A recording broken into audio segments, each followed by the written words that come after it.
Do you like sleepovers? Chimpanzee and his friends are having a big sleepover today in the jungle. Staying up all night sounds like lots of fun, but Jim finds it harder than he thought. Let's get reading and join Jim on his nighttime adventure. Early in the evening, just about supper time, Norman heard a whole lot of whooping and hollering next door.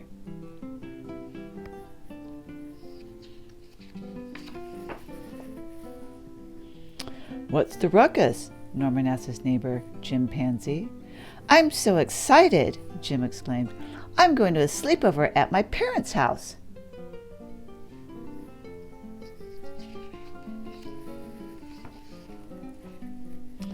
"My whole family will be there.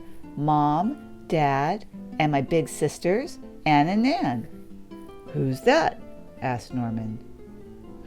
"Oh yeah, my little brother Tim," grumbled Jim. "But never mind, it'll still be fun."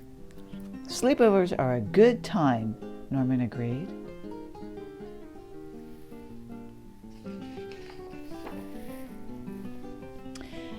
Jim talked about all the great things he would do.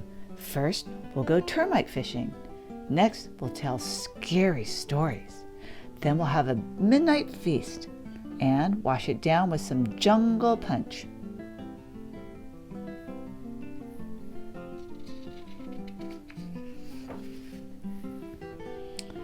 "I wouldn't drink punch too close to bedtime," Norman advised. "Bedtime?" exclaimed Jim. "Nobody sleeps at a sleepover. We're going to stay up all night." "Sounds fun," said Norman. "Mind if I tag along?"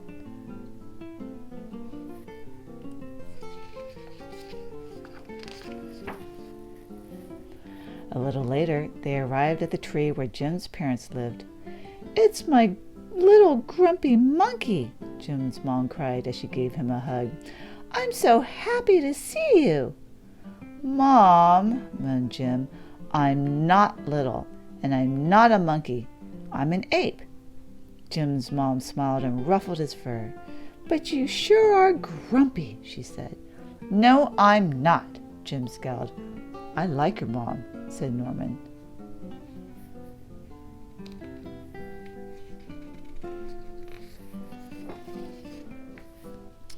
"No fair. You didn't say we could bring a friend," said a voice coming down the path. "Who's that?" asked Norman. "Tim!" exclaimed Jim's family. "I thought you said he was your little brother," said Norman. "I had a growth spurt," said Tim.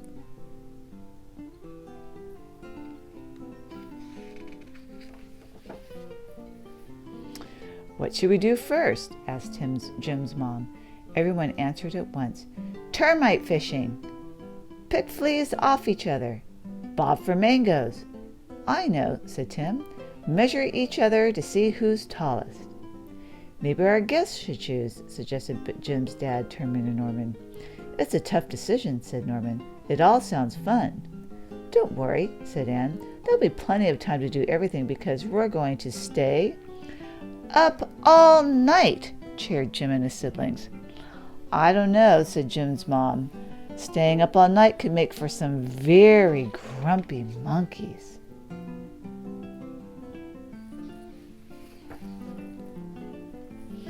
And then the games began. Termite fishing, flea picking,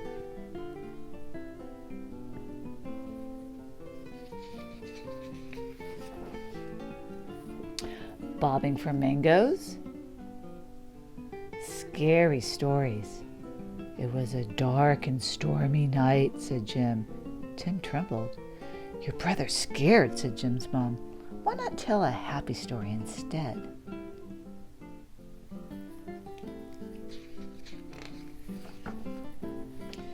Midnight feast.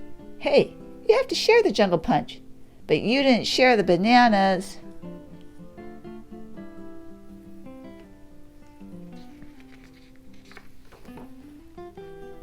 "Stay up all night." "It's really dark," said Tim, looking around. "Because it's night," snapped Jim. "Are you grumpy?" asked Tim. "No," said Jim. Just then they heard a noise. "Rah!" "Thunder!" shouted Tim, and his eyes went wide. Oh no, now it's dark and stormy. Shh. Don't worry, said Jim. It's just Norman snoring. He does lots of funny snores. Sometimes it sounds like rah, rah, rah, rah, rah. And sometimes it sounds like Tim laughed. Other times it's like ooey, ooey. Jim and Tim laughed and laughed all night long.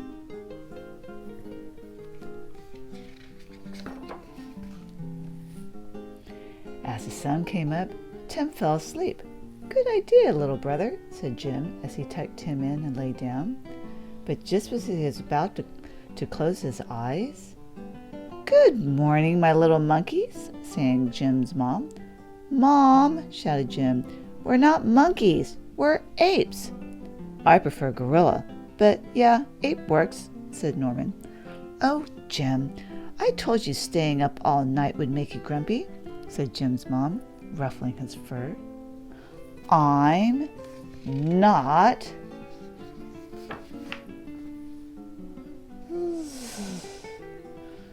"You'll always be my grumpy monkey," whispered Jim's mom. And this has been Grumpy Monkey, Up All Night by Suzanne Lang and illustrated by Max Lang.